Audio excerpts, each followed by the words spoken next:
अतान बहु बोलता तव पदाम्बुजा वंदितो पडो विसरना कदा मदिय हेच मी मागतो। तुम्ही वरद आपुला करधरा गणोच्या शिरा करी पदनतावरी बहुदयान रोषाधरा।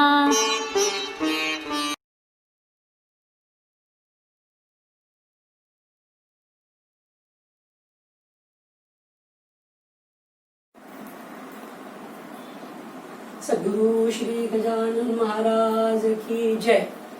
आपल्या हिंदू संस्कृतीमध्ये अनेक देवदेवतांची स्तुतीपर स्तोत्र रचली गेलेली आहे, अगदी ऋषी मुनींच्या काळापासून, आणि आपण ती स्तोत्र नित्यपाठामध्ये म्हणतो सुद्धा। त्यातील शरीर संरक्षणासाठी जी स्तोत्र रचली गेली त्याला कवच असं नाव आहे।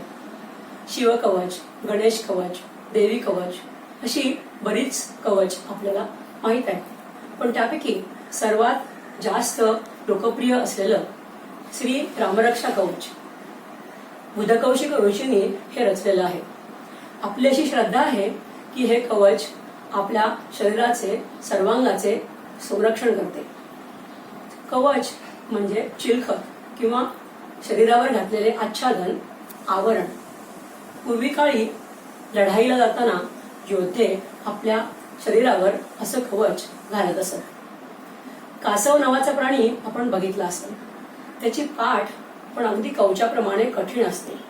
जेव्हा कधी संकट येते तेव्हा कासव सर्व आपले अवयव त्या पाठीखाली दडवून ठेवते आणि शांत बसते। पुढे संकट गेल्यानंतर ते सर्व अवयव बाहेर काढते आणि चालू लागते। असेच कवच आपल्या उपास्य देवतेने आपल्याला द्यावे म्हणून आपण प्रार्थना करतो। आपले उपास्य दैवत श्री सद्गुरु श्री गजानन महाराज यांनी असेच एक कवच रचण्याची या कोविड-19च्या काळामध्ये मला प्रेरणा दिली आणि हे कवच रचले गेले। हे कवच श्री गजानन बाबांनीच्या चालीवर आहे। सद्गुरु स्वामी गजानना, सांभाळा तुम्ही भक्तजना, कृपा कवच लाभो आम्हा, त्रिगुणातीता दया घना, जगन्नाथ तू जगदीशा, रक्षण करी तू सर्व दिशा, मस्तक रक्षी गुरुराया, मन बुद्धीला वळवाया, तव वचनांचे करीतो पालन, ललाट रेखा करी तू रक्षण, ज्ञान दृष्टी तू देवा नेत्रा, व्यापक भावी प्राणी मात्रा, कर्ण आमचे सावध करणी, गुरुवाक्यांचे ग्रहण करोनी, घ्राण आमचे मख यज्ञ, अनुभूती द्या तुम्ही सर्वज्ञ, ज्ञाननिधी द्या तुम्ही संपदा, पवित्र जिव्हा हीत शारदा, गण गण गणात बोते मंत्रा, कंठ रक्षुनी विशुद्ध चक्रा, स्कंद भुजांना पुष्ट कराया, अजानुबाहू तू अवलिया, पंचभूतांची शक्ती देती, करयुगुलांना जोडून घेती, स्वामी यावे हृदय मंदिरी, ज्ञान फुलांची पखरण सारी, परमहंस तू योगी राणा, माध्यांगासी करी रक्षणा, मणिपुर चक्रा नाभिस्थानी, सांभाळावे तुची जननी, कटिसी रक्षण करी माऊली, तव लीलेची देत सावली, हनुमंताचे रूप घेऊन, मेरुदंड उरुसावर दोनी, सेतू कृत जानूचा भार, रक्ष रक्ष तू श्री परमेश्वर, पादचरण ते देह वाहती, शेगावीची वाट चालती, अनंत ब्रह्मांडाचा नायक, शरण तुला मी तुले तुझेच अर्भक, गुरु माऊली तुलाच वंदन, दे आशिष मज चिरायु जीवन, दे आशिष मज चिरायु जीवन। सद्गुरु श्री गजानन महाराज की जय।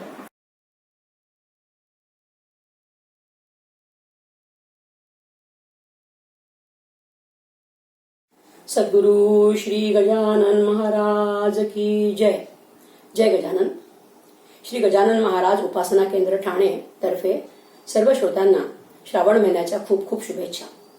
आज श्रावण महिन्यातला दुसरा शनिवार, हनुमंताच्या उपासनेचा दिवस. मनोजीवम मारुततुल्य वेगम जितेंद्रियम बुद्धिमतां वरिष्ठम वातात्मजम वानरयूथ मुख्यम श्रीरामदूतम शरणम प्रपद्ये. हा हनुमंत रामाचा दूत, बुद्धिमतां वरिष्ठम, शक्ती बुद्धीचा दाता म्हणून या हनुमंताचे स्मरण करतात. महाराष्ट्रामध्ये समर्थ रामदास स्वामींनी हनुमंताच्या उपासनेचा प्रसार आणि प्रचार केला. त्याचप्रमाणे उत्तर भारतामध्ये महान संत कवी श्री गोस्वामी तुलसीदास यांनी केला. या दोन्ही संतांना नतमस्तक होऊन वंदन करते. त्याचप्रमाणे समर्थांचा आशीर्वाद लाभलेल्या माननीय सौ मीराताई लिमये यांना मनोमन वंदन करते. 16व्या शतकामध्ये गोस्वामी तुलसीदास यांनी रामचरितमानस या महान काव्याची अतिशय रसाळ वाणीमध्ये रचना केली. त्यांना वाल्मिकींचा अवतार असेच मानत असत. ह्या रामचरितमानसमध्ये अयोध्याकांडामध्ये श्री हनुमान चालिसा रचलेली आहे. चालिसा ह्या नावाप्रमाणे त्याच्यामध्ये 40 चौपाया आहेत. ह्या चौपाया हनुमंताचे गुणवर्णन करतात, स्तुती करतात, त्याचे वैभव ऐश्वर वर्णन करतात. ह्या सर्व रचना हिंदीतील अवधी बोली भाषेमध्ये केलेले आहे. प्रथम आपण श्री हनुमान चालिसाचा पाठ करूया आणि नंतर त्याचा अर्थबोध जाणून घ्यायचा प्रयत्न करूया. श्री गणेशाय नमः. श्री गुरुचरण सरोज रज निज मन मुकुरु सुधारी बरनौ रघुबर बिमल जसु जो दायक फलचारी बुद्धिहीन तनु जानिके सुमिरौ पवन कुमार बल बुद्धि विद्या देहु मोहि हरहु कलेस विकार.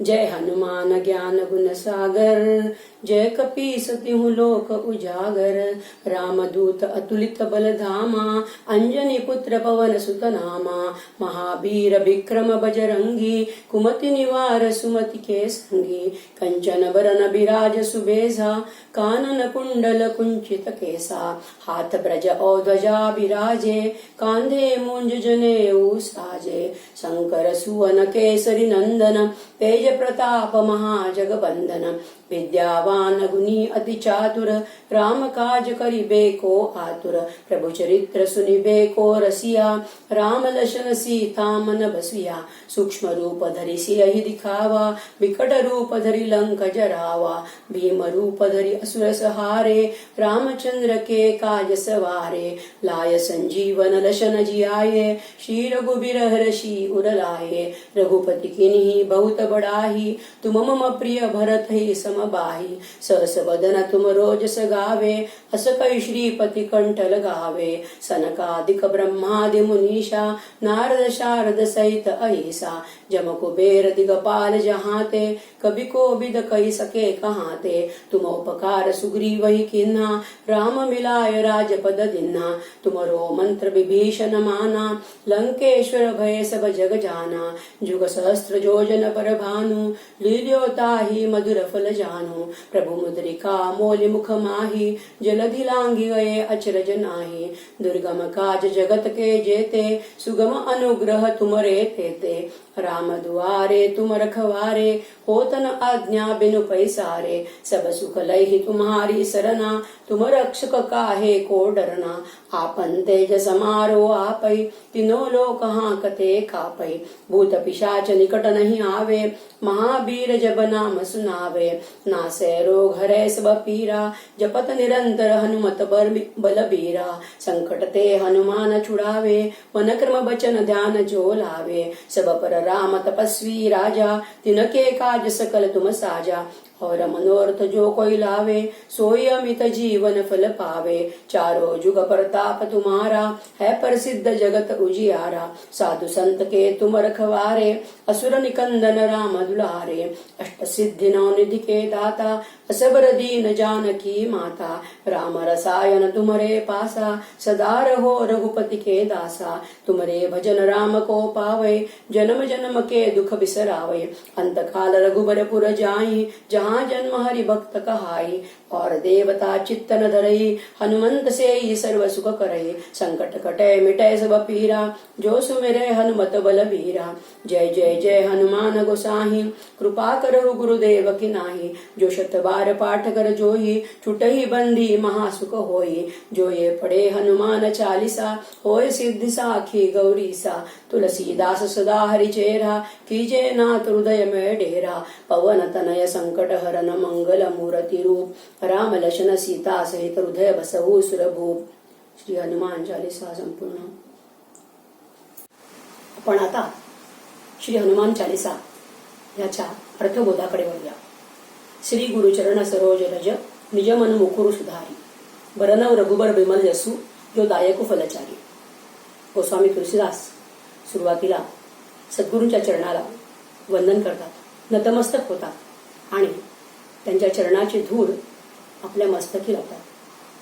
ही चरण रज माझे मनाचा आरसा स्वच्छ करते, म्हणजेच माझं मन शुद्ध होतं, चित्त स्वच्छ होतं आणि मनामध्ये विचार पवित्र येतात। माझी वाणी अतिशय शुचित होते आणि अशा विमल वाणीने मी हनुमंताचे गुणगान गातो, हनुमंताचे चरित्र गातो।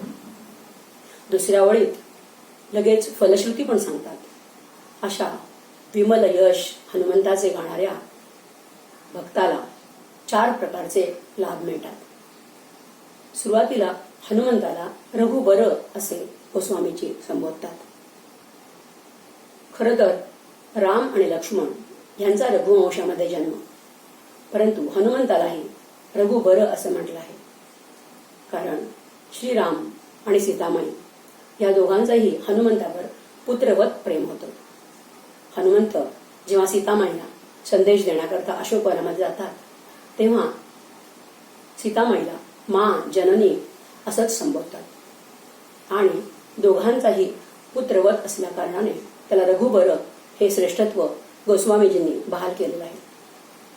धर्म, अर्थ, काम आणि मोक्ष हे 4 प्रकारचे लाभ भक्ताला मिळतात। धर्म म्हणजे स्वधर्म, आपण जे विहित कर्म करतो त्या कर्मामुळे आपलं आचरण पवित्र होतं। अर्थ म्हणजे लक्ष्मी, जी सन्मार्गाने आपण उदरनिर्वाह करता मिळवतो ती। काम म्हणजे आपण प्रापंचिक लोक जे नीतिधर्माने वागून उपभोग घेतो ते म्हणजे काम। आणि मोक्ष म्हणजे जन्म मृत्यूच्या चक्रातून, बंधनातून सुटका मिळते। बुद्धिहीन तनु जानिके, सुमिरव पवन कुमार। बल बुद्धी विद्या देव मोही, हरहु कलेस विकार। हरहु म्हणजे नाहीसे कर, कलेस म्हणजे क्लेश, विकार म्हणजे आपले 8 विकार, काम, क्रोध, मद, मोह, मत्सर, ईर्ष्या, भीती हे सर्व तू नाहीसे कर। काम, क्रोध हे सर्व विकार तू नाहीसे कर। पीडा, क्लेश, दुःख हे पण नाहीसे कर। गोस्वामीजी पुढे म्हणतात, मी बुद्धिहीन आहे, माझी बुद्धिहीन आहे, कारण मी या हाडामासाच्या शरीराला मी मानतो आणि हे शरीर चालवणारा जो ईश्वर परमात्मा आहे त्याला मी ओळखू शकत नाही, म्हणून मी हनुमंताचे स्मरण करतो। हनुमंता, तू मला बल, बुद्धी, विद्या हे मला सर्व दे। बळ हे सुद्धा 2 प्रकारचे असते, शारीरिक बळ आणि मानसिक बळ। शारीरिक बळ म्हणजे इंद्रियांची सुदृढता। आपली इंद्रिय जर तंदुरुस्त असतील तर आपण कुठलंही काम अतिशय यशस्वीरित्या करू शकतो। त्याचप्रमाणे मनाचं बळही तितकंच महत्वाचं असतं, कारण मानसिक बल जर नसेल तर आपण कुठलाही निर्धार, कुठलाही निश्चय करू शकणार नाही। आपण जेव्हा पारमार्थिक उन्नतीकडे एखादं काम करतो तेव्हा आपल्याला निर्धार आणि निश्चयाची अतिशय गरज असते। उदाहरणच घ्यायचं झालं तर रोज सकाळी पहाटे 5ला उठणं हा सुद्धा एक मनाचा निर्धारच असावा लागतो। आपण जी श्रावण महिन्यामध्ये व्रत वैकल्य करतो किंवा एखादा नियम करतो तेव्हा त्यासाठी सुद्धा मनाचा निर्धार, निश्चय हा खूप आवश्यक असतो। कधी कधी मनाचा निर्धार, मनाचा निश्चय हा जास्त काम करतो. कारण कधी कधी असं होतं की आपलं शरीर थकलेलं असतं, पण केवळ मनाच्या उभारीवर आपण एखादं कार्य, एखादी ध्येयपूर्ती करतो. आपलं मन अतिशय चंचल आहे. ते सतत भूतकाळ नाही तर भविष्य काळामध्ये वावरत असतं. वर्तमान काळामध्ये ते एकाग्र होऊ शकत नाही. भगवद्गीतेमध्ये मनाला प्रमाथी असं म्हटलेलं आहे. चंचलम हि मन कृष्ण प्रमाथी बलवदृढम तस्याहम निग्रहम मन्ये वायोरिव सुदुष्करम. ह्या मनाला एका ठिकाणी बसवणं म्हणजे वाऱ्याला बांधून ठेवण्यासारखं आहे असं गीता सांगते. खरोखर ह्या चंचल मनाला आपल्याला एकाग्र करण्याकरता ही मनाची शक्ती लागते. अशी मनाची शक्ती हनुमंता तुम्हाला दे. शक्ती आणि शक्तीबरोबर मला बुद्धी पण दे. बुद्धी हे एक साधन आहे. 14 विद्या 64 कला प्राप्त करण्याकरता बुद्धीची जरूर असते. ही बुद्धी म्हणजे सद्बुद्धी, म्हणजे जी आपल्याला चांगलं काय वाईट काय असा विवेक विचार करायला शिकवते, तस ती बुद्धी. त्याचप्रमाणे विद्या सुद्धा 2 प्रकारची असते. एक पराविद्या आणि एक अपराविद्या. अपराविद्या म्हणजे ह्या दृश्य जगाचं ज्ञान जे आपण मिळवतो ती अपराविद्या. त्याला नॉलेज किंवा इन्फॉर्मेशन असं म्हणू शकतो. आणि पराविद्या म्हणजे स्वस्वरूपाचं ज्ञान देणारी विद्या. जय हनुमान ज्ञान गुण सागर जय कपीसती हूँ लोक उजागर रामदूत अतुलित बलधामा अंजनी पुत्र पवन सुतनामा. हनुमान हा गुणाचा आणि ज्ञानाचा सागर आहे असं गोस्वामीजी म्हणतात. हनुमानाकडे विवेक आहे, वैराग्य आहे, शम दम करुणा दया मैत्री असे सर्व सद्गुणांचे ऐश्वर्य आहे. त्याचप्रमाणे कला, संगीत, वेद, उपनिषद यांचे ज्ञान, राजनीती, न्यायशास्त्र, नीतिशास्त्र, व्यवहार ज्ञान अशा अनेक प्रकारचं ज्ञान हनुमंताला आहे. आणि जेव्हा कधी कुठल्या गुणाचा काम असेल तेव्हा तो गुण हनुमंत प्रकट करतात. हनुमंताच्या बाबतीत असं बोललं जातं, 14 विद्या 64 कला ज्यांच्या द्वारीचा धुरोळा तोच बुद्धीचा दातार विश्वव्यापक दिगंबर. दुसऱ्या ओळीमध्ये कपीस असा शब्द वापरलेला आहे. कपीस म्हणजे वानरांचा राजा. खरं तर वाली आणि सुग्रीव हे वानरांचा राजा म्हणून प्रसिद्ध होते, परंतु हनुमंताने प्रेमाने सर्वांच्या हृदयावर राज्य केले. शस्त्राने मिळवलेलं राज्य, सिंहासन हे काही काळ टिकतं, परंतु मनावर केलेलं अधिराज्य हे जास्त काळ टिकतं. आणि म्हणूनच हनुमंत चिरंजीव आहेत. दुसरा एक अर्थ क म्हणजे ब्रह्मसुख आणि पीस म्हणजे पिणेवाला, पिणारा. हनुमंत नेहमीच ब्रह्मसुख अनुभवत असतात. ते ब्रह्मानंदामध्ये लीन असतात, म्हणून पण त्यांना कपीस असं म्हटलेलं आहे. रामदूत अतुलित बलधामा अंजनी पुत्र पवन सुतनामा. हनुमंत स्वतःला रामाचे दूत म्हणतात. हनुमंताकडे शारीरिक तसेच नैतिक शक्ती अफाट आहे, अतुलनीय आहे. रावणाने एकदा तपश्चर्या केली आणि देवाला वर मागितला आणि त्याने देवाला असा वर मागितला की नर किंवा वानर सोडून मला कोणाकडूनही मृत्यू येणार नाही. आणि देवाने तो वर दिलाही. त्यामुळे रावण अतिशय दुराचारी, अत्याचारी झाला आणि सर्व सज्जनांना तो त्रास देऊ लागला, ऋषी मुनींना त्रास देऊ लागला. देवदेवताही खूप कंटाळून गेल्या आणि त्यांनी देवाकडे प्रार्थना केली. तेव्हा देवाने त्यांना वचन दिलं की मी मनुष्य रूपामध्ये या पृथ्वीवर येईन. आणि सर्व देवदेवतांना पण त्यांनी सांगितलं की तुम्ही वानर रूपामध्ये येऊन वानर सेना निर्माण करा. त्याचप्रमाणे सर्व देवदेवतांनी आपलं तेज देऊन सर्व वानरांची सेना निर्माण केली. त्याच्यामध्ये केसरी हा नर वानर आणि अंजनी ही वानरी, ह्या दोघांना वायुदेवतेने तेज दिलं आणि हनुमंताचा त्यांच्या उदरी जन्म झाला. असा हा तेजपुंज हनुमंत. याला अंजनी पुत्र, केसरी नंदन, पवनसुत अशी अनेक नावं आहेत. हा अंजनी पुत्र अशा प्रकारचं अंजन भक्ताच्या डोळ्यामध्ये घालतो. अंजन म्हणजे काजळ. तो अशी दिव्य दृष्टी भक्ताला देतो की त्याच्यामुळे भक्ताला रामाचं दर्शन घडतं. अंजनी पुत्र पवनसुत हा वायुरूप आहे. त्यामुळे आपल्या जवळ प्राणवायूच्या रूपामध्ये तो 24 तास असतो, आपली सेवा करतो. असा हा हनुमंत आपला प्राण आहे असं म्हटलं तरी चालेल. हनुमंत आपला जसा प्राण आहे तसा तो रामायणाचाही प्राण आहे. महावीर विक्रम बजरंगी कुमति निवार सुमती के संगी. प्रभू रामचंद्र हनुमंताला महावीर असं म्हणतात. त्याचं साहस, त्याचं शौर्य, त्याचं धैर्य सर्वच अतुलनीय होतं. राष्ट्राच्या सेवेमध्ये शौर्य गाजवणाऱ्यांना जसं राष्ट्रवीर म्हणतात, किंवा युद्धभूमीवर रणांगणावर स्वतःचे प्राण धोक्यात आणून जे राष्ट्राकरता पराक्रम करतात त्यांना परमवीर चक्र बहाल केलं जातं त्यांच्या पराक्रमासाठी. आजच्या कोरोनाच्या आपत्तीमध्ये समाजातील लोकांची सेवा जे कार्यकर्ते स्वतःचा जीव धोक्यात घालून करतायत त्यांना सुद्धा करोना वीर असं म्हटलं तर वावगं होणार नाही. अशाच प्रकारचे अनेक साहस हनुमंताचे प्रसिद्ध आहेत. म्हणून प्रभू रामचंद्र हनुमंताला महावीर असं म्हणतात. आणखी एक हनुमंताची कथा सांगतात.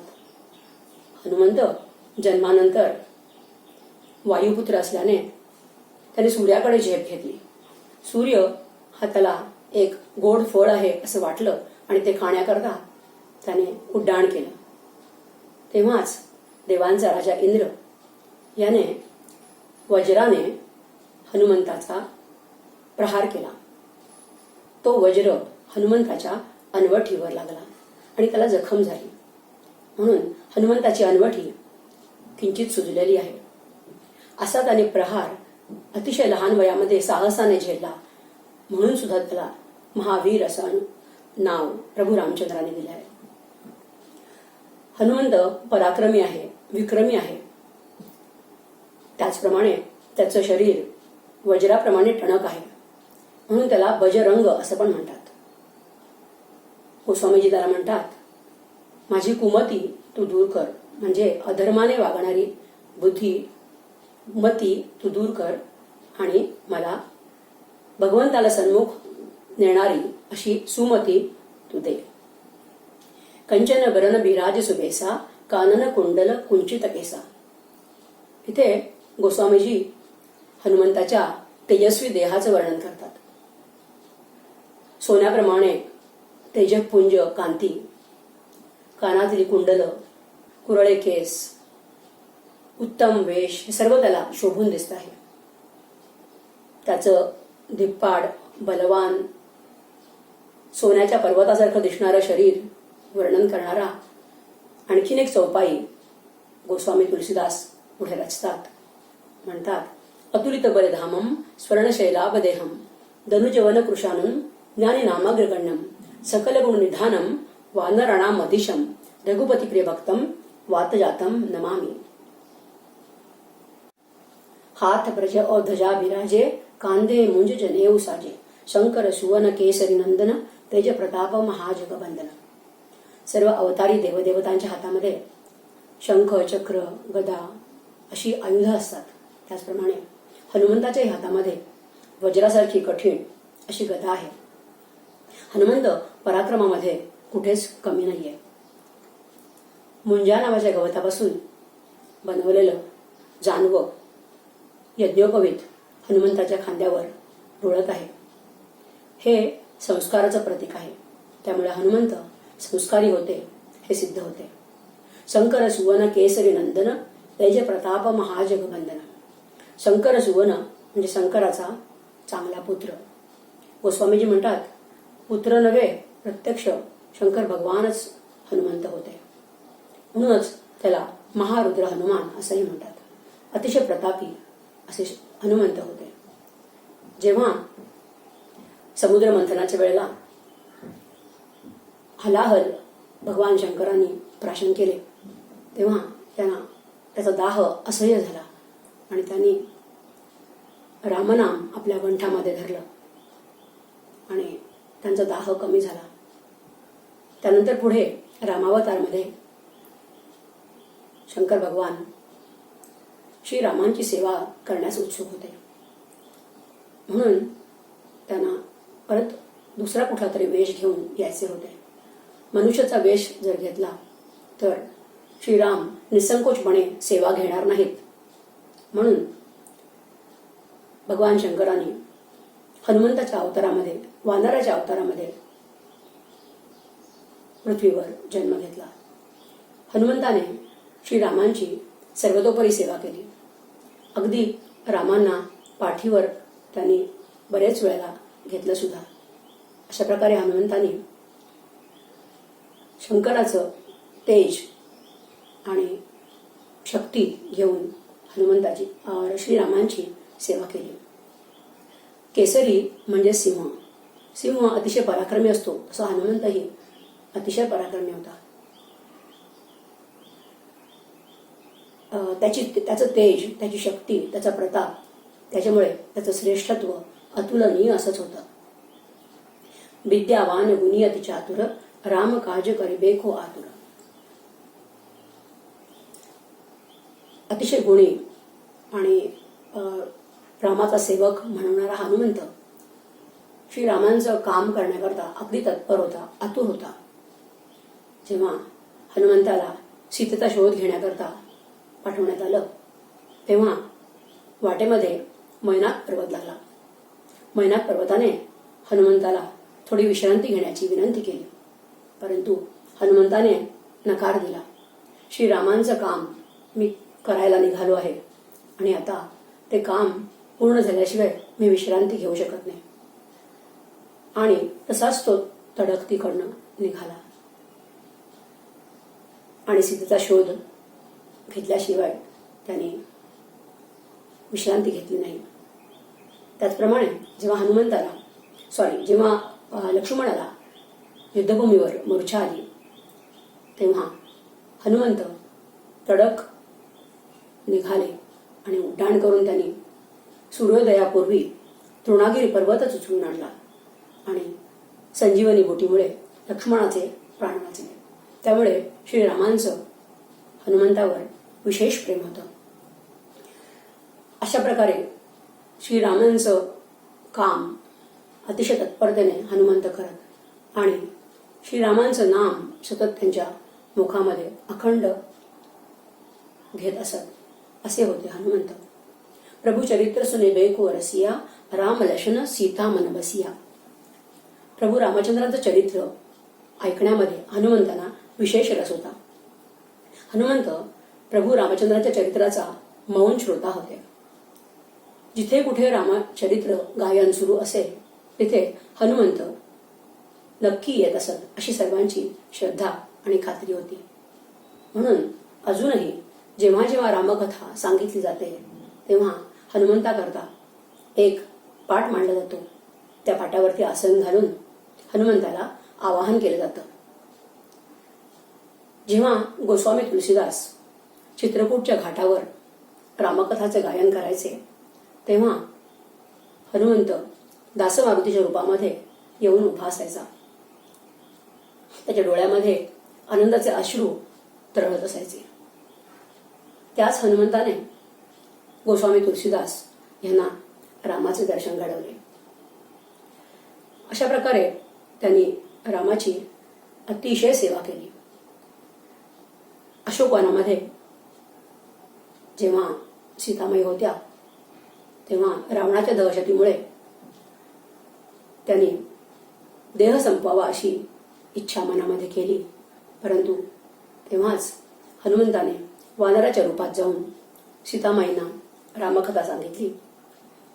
प्रथम सीतामाईंना मायावी राक्षस आहे असं वाटलं, परंतु जेव्हा मा जननी अशी हाक मारली तेव्हा सीतामाईंना विश्वास पटला की हा रामदूत हनुमंत आहे. अशा प्रकारे सीतामाईंची, लक्ष्मणाची हनुमंताने सेवा केली. त्यामुळे प्रभू रामचंद्र, लक्ष्मण आणि सीतामाई हे तिघही हनुमंताच्या हृदयामध्ये विराजमान आहेत. ज्ञानरूप असलेले श्रीराम, भक्तिरूप सीतामाई आणि मूर्तिमंत वैराग्य म्हणजे लक्ष्मण हे तिघही ज्ञान, भक्ती आणि वैराग्य या रूपामध्ये हनुमंताच्या हृदयामध्ये आहेत. त्यामुळे जो हनुमंताची उपासना आराधना करेल त्याच्याही हृदयामध्ये ज्ञान, भक्ती आणि वैराग्य नक्कीच प्रकट होणार. दासमारुती असल्याशिवाय हनुमंताचं मंदिर पूर्णत्वास येत नाही. श्रीरामांची जन्मभूमी अयोध्या येथे भव्य श्रीराम मंदिर उभारण्यात येणार आहे आणि त्याचा भूमिपूजनाचा समारंभ 2-3 दिवसापूर्वीच अतिशय थाटामाटामध्ये आपले माननीय पंतप्रधानजी नरेंद्रजी मोदी यांच्या हस्ते झाला. या सर्व सोनेरी क्षणांचे आपण साक्षीदार आहोत. हे आपले खरोखर महत् भाग्य म्हणावे लागेल. सूक्ष्म रूप धरी सिंह दिखावा, बिकट रूप धरी लंक जरावा. हनुमंताला सर्व प्रकारच्या सिद्धी प्राप्त होत्या. तो जेव्हा लंकेत प्रवेश करतो तेव्हा अगदी टासापेक्षा देखील लहान जीव घेऊन तो लंकेत प्रवेश करतो.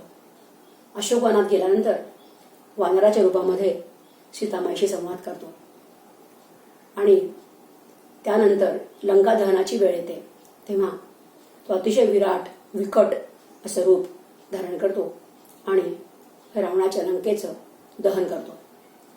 भीम रूप धरी असुर सहारे, रामचंद्र के काज सवारे. राम रावण युद्धामध्ये हनुमंताने भयंकर रूप घेऊन अक्राळ विक्राळ राक्षसांचा निपात केला आणि श्रीरामांना धर्माची स्थापना करण्याकरता मदत केली. आमच्या मनामध्येही कधी कधी अशा राक्षसी प्रवृत्ती निर्माण होतात, म्हणून आम्हाला भगवंताचे खरं ज्ञान होत नाही. हनुमंताला प्रार्थना करूया की अशा वृत्तींचा नाश होऊन भगवंताचं श्रीरामांचं दर्शन आम्हाला घडू दे. लाय संजीवन लशन जी आहे, श्री रघुबीर हरशी उरराय. लक्ष्मणाचे प्राण संजीवनी बुटी देऊन हनुमंताने वाचवले, म्हणून श्रीरामांनी अतिशय प्रेमाने हनुमंताला हृदयाशी कवटाळलं आणि त्यांना सांगितलं की माझ्या हृदयामध्ये तुला निरंतर स्थान आहे. आपण हनुमंताचे रूप असे पण पाहतो की तो छाती फाडून आपल्याला राम लक्ष्मण सीता यांचं दर्शन देतो. रघुपती किनी बहुत बडाही, तुम मम प्रिय भरतही समभाई. ह्या प्रसंगानंतर श्रीराम हनुमंताला म्हणतात की तू भरतासारखा माझा प्रिय भाऊ आहेस. भरताचं आणि श्रीरामांचं अद्वैत रामचरितमानसमध्ये गोस्वामी तुलसीदास यांनी अतिशय सुंदर प्रकारे केलेलं आहे आणि असंच अद्वैत श्रीरामांचं आणि हनुमंताचं पण होतं. परंतु हनुमंत कायम दासमारुती अशा रूपामध्ये श्रीरामांच्या समोर उभे असत. ही हनुमंतांची दास्यभक्ती, हा विनय, ही शरणागती खरोखर शिकण्यासारखी आहे. सहस वदन तुम रोज गावे, असं काही श्रीपती कंठ लगावे. लक्ष्मणांना शेषाचा अवतार असं मानतात. लक्ष्मणाने हनुमंताची स्तुती केली म्हणजेच हजारो फण्यांच्या शेषनागाने हनुमंताची स्तुती केली असं गोस्वामीजी म्हणतात. हजारो मुखांनी जरी हनुमंताचे गुणगान गायले, स्तुती केली तरी शब्दच अपुरे पडतील असं हनुमंताचं चरित्र आहे असं गोस्वामीजी म्हणतात. सनकादिक ब्रह्मादि मुनीषा, नारद सारद सहित हिसा, यम कुबेर दिगपाल जहाते, कबी को विदकही सके कहाते. हनुमंताची स्तुती हे सर्वजण करतात. सनक, सनंदन, सनत कुमार, ब्रह्मादिदेव, श्रेष्ठ मुनी, वाल्मिकी, नारद, सरस्वती, तसेच यम, कुबेर, शेषराज, नंतर श्रेष्ठ व्यासांसारखे कवी, पंडित, हे सर्वजण जगातील श्रेष्ठ मानले जाणारे सर्वजण हनुमंताची स्तुती करतात. तुमोपकार सुग्रीव ही किन्ना, राम मिलाय राजपद दिना. सुग्रीव हा सुद्धा रामभक्त होता. सुग्रीवावर हनुमंताचे खूप उपकार आहेत. सुग्रीवाचा भाऊ वाली ह्याने सुग्रीवाचे राज्य जबरदस्तीने काढून घेतले. त्यामुळे सुग्रीव अतिशय हवालदिल झाला होता, भीतीने भरकटलेला होता. तेव्हा हनुमंताने सुग्रीवाची आणि रामाची भेट घडवून आणली आणि तो रामाचा दास झाला आणि शरण आला आणि रामाने त्याला त्याचं राज्य परत मिळवून दिलं. अशा प्रकारे हनुमंत रामाची भक्ती तर करतोच, पण रामाच्या भक्तांना पण तो सुमार्गी नेतो असं सांगितलं जातं. तुमरो मंत्र बिभीषण माना, लंकेश्वर भय सब जग जाना. बिभीषणाची पण अशीच कथा आहे. बिभीषण हा दैत्य कुळातला, तरी सुद्धा रामाची त्याला भक्ती होती. त्याला रामाच्या समोर यायचं कधीही धैर्य नव्हतं, परंतु हनुमंताने त्याला ते धैर्य दिलं आणि त्यांनी त्याला रामाच्या सहवासामध्ये आणलं आणि रामाने त्याला लंकेचा राजा म्हणून घोषित केलं. भौतिक सुखसुविधांमध्ये लडबडलेल्या बिभीषणाला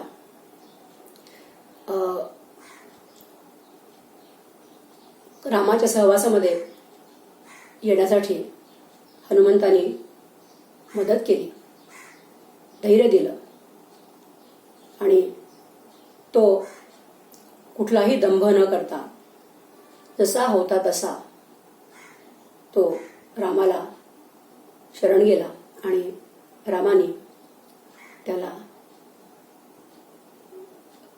लंकेचा राजा म्हणून घोषित केलं. जुगसहस्त्र योजन परभानु, लिलोत आही मधुर फल जानू. हनुमंताची कीर्ती किती वर्णन करावी. हजारो योजने दूर असलेला सूर्य, तो एक तेजाचा गोळा, एक फळ वाटून नुकत्याच जन्मलेल्या हनुमंताने वायुस्वरूप असल्या कारणाने उड्डाण केलं आणि ह्या निरागस जीवाची केवढी जिज्ञासा, म्हणूनच त्याला बुद्धिमतां वरिष्ठम असं म्हणतात. अशीच निरागस जिज्ञासा श्री रामचंद्रांनी एकदा कौसल्या मातेपाशी केली होती. मला चांदोबा हवा असा हट्ट केला आणि कौसल्या मातेने एका मोठ्या परातीमध्ये पाणी घेऊन त्याच्यामध्ये चांदोबाचं प्रतिबिंब घेतलं आणि श्रीरामांना त्यांची इच्छा पूर्ण केली, त्यांची जिज्ञासा पूर्ण केली. प्रभू मुद्रिका मेली मुख माही, जलधी लांगी गये अचरज नाही. सीतेचा शोध गेला जेव्हा हनुमंत निघाले तेव्हा त्यांना खुणेसाठी म्हणून श्रीरामांनी मुद्रिका दिली होती. त्या मुद्रिकेवर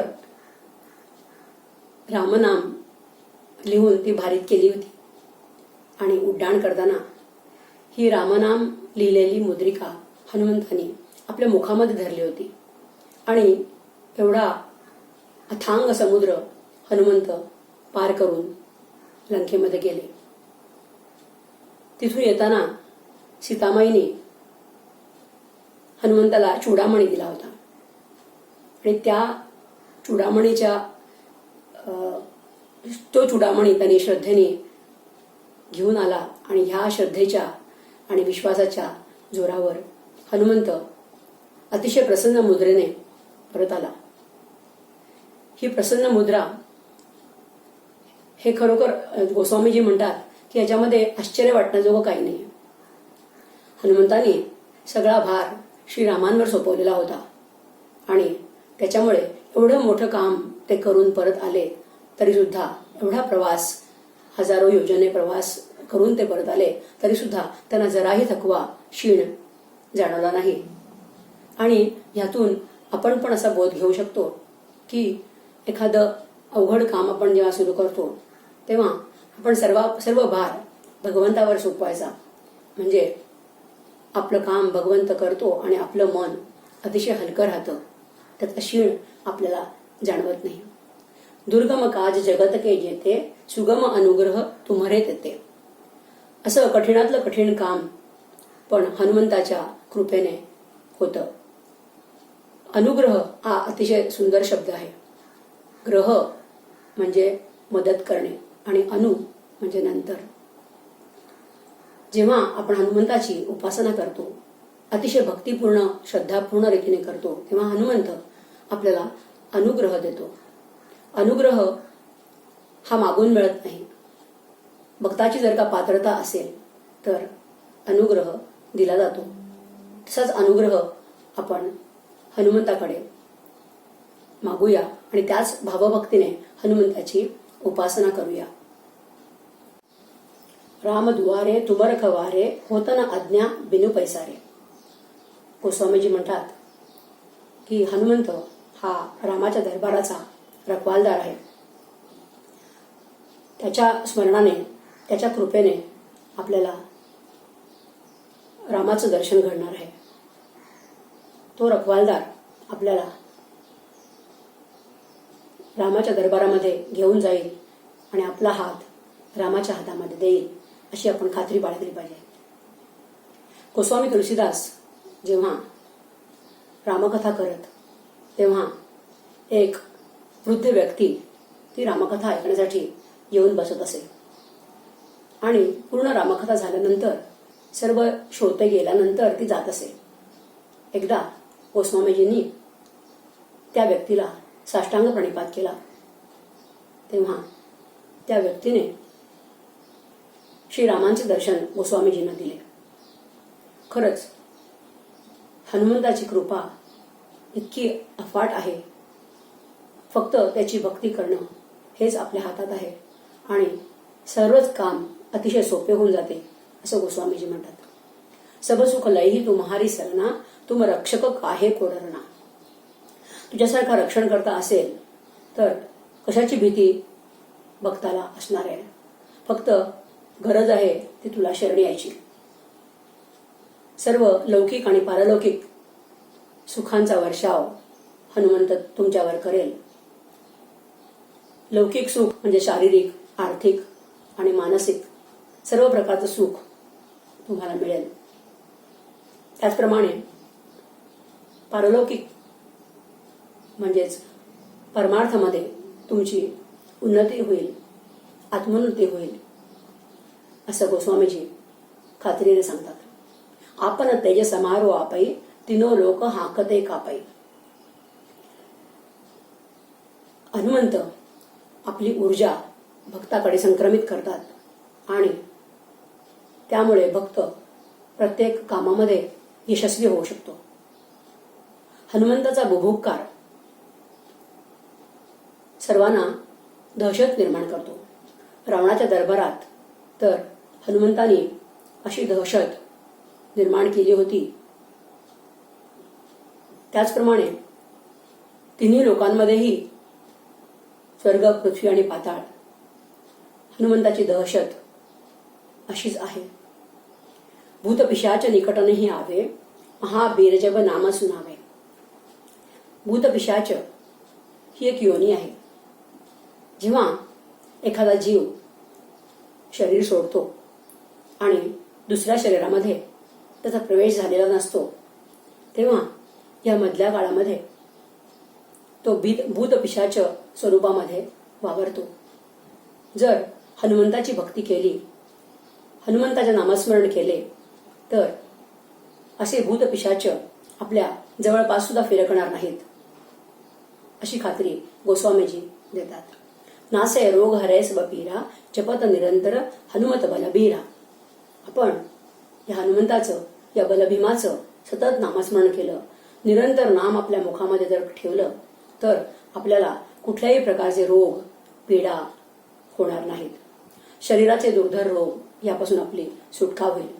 त्याचप्रमाणे मनाचे रोग, क्लेश, आपले जे विकार आहेत, काम, क्रोध, मद, मत्सर यासारखे, ह्यापासून पण आपली सुटका होईल. त्याचप्रमाणे बुद्धीचे जे रोग आहेत, संशय, अज्ञान, संकल्प, विकल्प, या सर्वांचा नाश हनुमंत त्यांच्या स्मरणामुळे होईल, असं गोस्वामीजी सांगतात. संकट ते हनुमान छुडावे, मन कर्म वचन ध्यान जोरावे.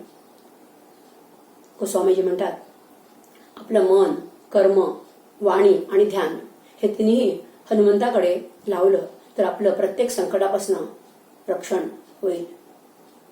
मनाने हनुमंताचेच स्मरण करायचे, कर्म त्याच्याच आज्ञेने करायचे आणि वाणीने त्याच्याच सान्निध्य नेहमी अनुभवायचं.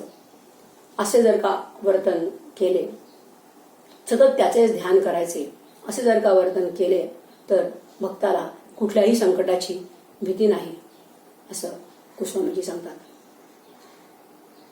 सबपर राम तपस्वी राजा, तिनके काज सकल तुम साजा. राम हा सर्वश्रेष्ठ तपस्वी राजा आहे आणि ह्या तपस्वी राजाचा दूत, दास म्हणून त्याची सर्व कामं तू साध्य करतोस. म्हणून गोस्वामीजी हनुमंताला म्हणतात की तू पण महान आहेस. कठोपनिषदामध्ये कोणापेक्षा कोण श्रेष्ठ असं सांगताना क्रमवारी दिलेली आहे.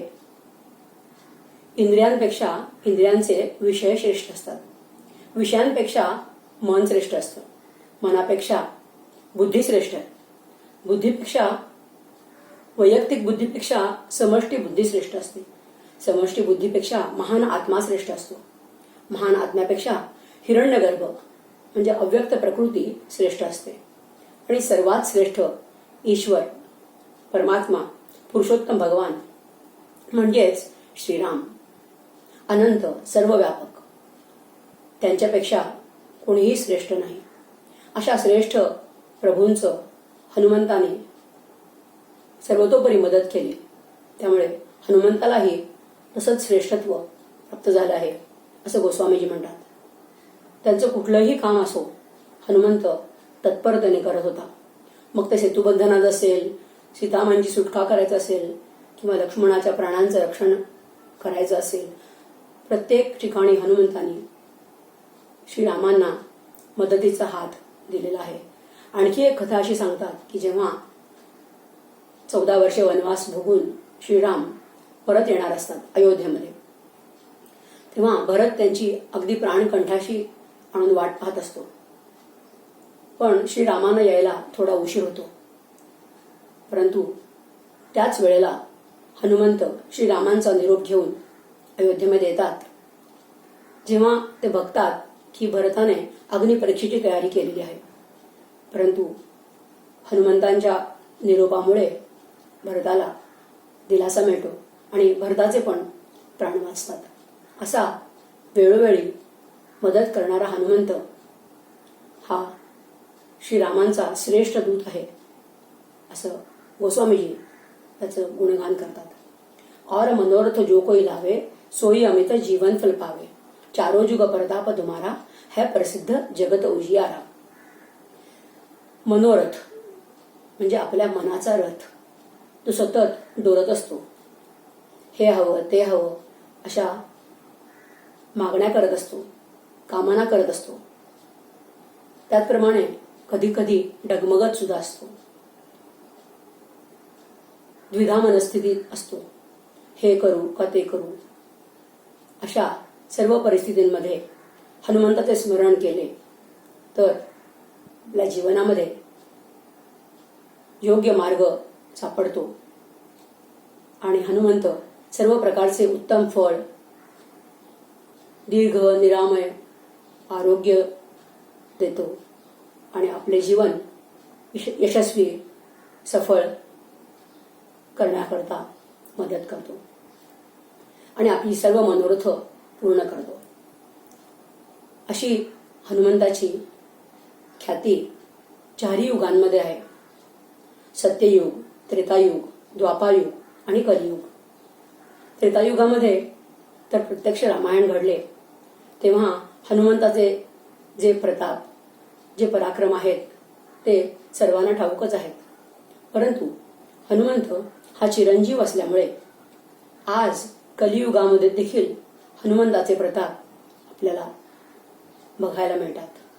जो हनुमंताची मनोभावे भक्ती करेल त्याला हनुमंत नेहमीच प्रसाद देत असतात असं गोस्वामीजी खात्रीशीर सांगतात. साधू संत के तुम रखवारे, असुर निकंदन राम दुलारे.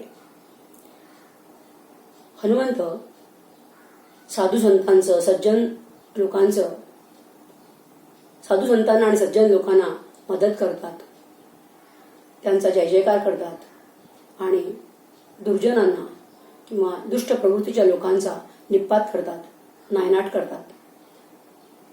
म्हणून हनुमंत श्रीरामांना अतिशय प्रिय आहेत.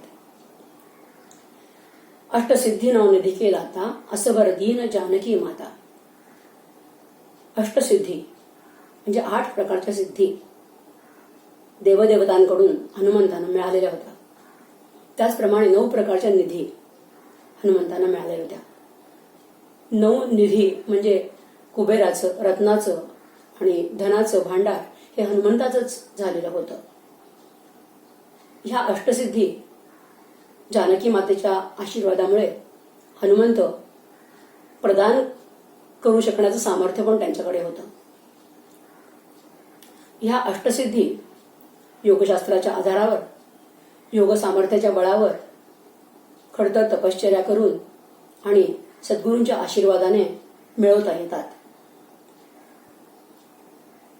त्या अष्टसिद्धी म्हणजे आणिमा, महिमा, गरिमा, लघिमा, प्राप्ती, प्राकाम्य, इशित्व आणि वशित्व. आणिमा म्हणजे सर्वात लहान रूप घेणं. म्हणजे जसं लंकेमध्ये जाताना हनुमंताने डासापेक्षा देखील छोटासा जीव होऊन लंकेत प्रवेश केला. महिमा म्हणजे महाकाय रूप घेणं. जेव्हा हनुमंत प्रचंड समुद्र पार करून जात होते तेव्हा सुरसा नावाची राक्षसीण त्यांना गिळण्यासाठी मोठे मोठे तोंड करत होती आणि हनुमंत मात्र तिच्या तोंडापेक्षा दुप्पट स्वतःचं महाकाय शरीर करत होते. त्यामुळे सुरसाला हनुमंताला गिळणं शक्य झालं नाही आणि सुरसेचा पराभव हनुमंताने केला. गरिमा म्हणजे शरीर जड करणे. जेव्हा भीमाचं गर्भहरण करायचं होतं तेव्हा हनुमंताने एका वृद्ध ब्राह्मणाचं रूप घेऊन आपली शेपटी अतिशय जड केली आणि भीमाचं गर्भहरण केलं. लघिमा म्हणजे अतिशय हलकं शरीर करणं. लंकादहनाच्या वेळेला जेव्हा हनुमंत शेपटीला आग लावल्यानंतर सर्व घराघरांवरून उड्या मारत जातो तेव्हा त्याने शरीर अतिशय हलकं केलेलं होतं. प्राप्ती म्हणजे ज्या गोष्टीची आपल्याला गरज आहे ते प्राप्त करून घेणं. प्राकाम्य म्हणजे आपल्याला मनामध्ये येईल ते रूप घेऊन जाणं. हनुमंताने एकदा वृद्ध ब्राह्मणाचे रूप घेतले होते. असे सामर्थ्य हनुमंताकडे होते. इशित्व म्हणजे नेतृत्वाचे सामर्थ्य, शासन करण्याचे सामर्थ्य हनुमंताकडे होते. आणि वशित्व म्हणजे कुणालाही वश करून घेण्यासाठी हनुमंत अगदी सज्ज असायचे. अशा 8 प्रकारच्या सिद्धी हनुमंताकडे होत्या. आणि 9 प्रकारच्या निधी त्यांना कुबेराकडून लौकिक अर्थाने मिळालेल्या होत्या. परंतु असंही सांगतात की भागवतामध्ये प्रल्हादाने ज्या 9 प्रकारच्या नवविधी भक्ती ज्या सांगितलेल्या आहेत, श्रवणम, कीर्तनम, विष्णुस्मरणम, पादसेवनम, अर्चनम, वंदम, दास्यम, सख्यम आणि आत्मनिवेदन, या 9 प्रकारच्या भक्ती हनुमंताकडे होत्या. आणि त्या भक्ती कुणालाही तो देऊ शकण्याचं सामर्थ्य त्याच्याकडे होतं. राम रसायन तुम्हारे पासा, सदा रहो रघुपती के दासा. गोस्वामीजी हनुमंताला म्हणतात तुझ्याकडे रामभक्तीचं रसायन आहे. आणि अशी रामभक्ती, अशी रामाची दास्यभक्ती जर प्रत्येकाने आपली अशी दास्यभक्ती जर आपल्या मनामध्ये रुजवली तर जन्मोजन्मीचे सुख मिळवता येईल असं म्हणतात. अंतकाल रघुबर पुरजाई, जहां जन्म हरि भक्त कहाई, और देवता चित्तन धरी, हनुमंत सेई सर्व सुख करे. अंतकाळी देह टाकला की तो निजधामाला हरिभक्ताकडे जातो. तिथे श्रीरामांचे वास्तव्य असते. म्हणून गोस्वामी तुलसीदास म्हणतात की इतर देवता जसं इंद्र, वरुण अशा देवतांचे ध्यान न करता फक्त हनुमंताचे भजन, स्मरण, ध्यान करावं. म्हणजे हनुमंत आपल्याला श्रीरामांच्याकडे घेऊन जाईल. संकट कटय मिटय सब पीरा, जो सुमिरे हनुमत बलबीरा. जय जय जय हनुमान गोसाही, कृपा करहु गुरुदेव की नाही. हनुमंताचे सतत स्मरण केल्याने कोणतेही संकट, पीडा, त्रास दूर होईल. गो साई, गो म्हणजे इंद्रिय, साई म्हणजे स्वामी. इंद्रियांचे दमन करणारा तो गोस्वामी. इंद्रियांवर ताबा मिळवणारा तो गोस्वामी. इंद्रियांवर जर का ताबा मिळवला तर कुठल्याही प्रकारच्या संकटाला चार हात करणं भक्ताला सोपं जाईल. संकटाचा सामना तो सहजी करू शकेल. म्हणून गोस्वामी म्हणतात हनुमंताला म्हणतात की तू सद्गुरूंसारखा करुणा सिंधू होऊन आमच्यावर कृपा कर. जो सतबार पाठ कर जोही, छुटई बंदी महासुख होई. जोये पडे हनुमान चालीसा, होय सिद्धी साखी गौरीसा. हनुमान चालीसाचा कुठल्याही संकटामध्ये रोज एकदा किंवा 11 वेळा किंवा रोज एक असं 100 दिवस जर का पाठ केला तर सर्व प्रापंचिक बंधनातून मुक्तता होते. सर्व संकटांचं परिहार होतो. जन्म मृत्यूच्या या बंदिवासातून सुद्धा सुटका होते. सर्व प्रकारच्या सिद्धी प्राप्त होतात असे गोस्वामीजी सांगतात. आणि ही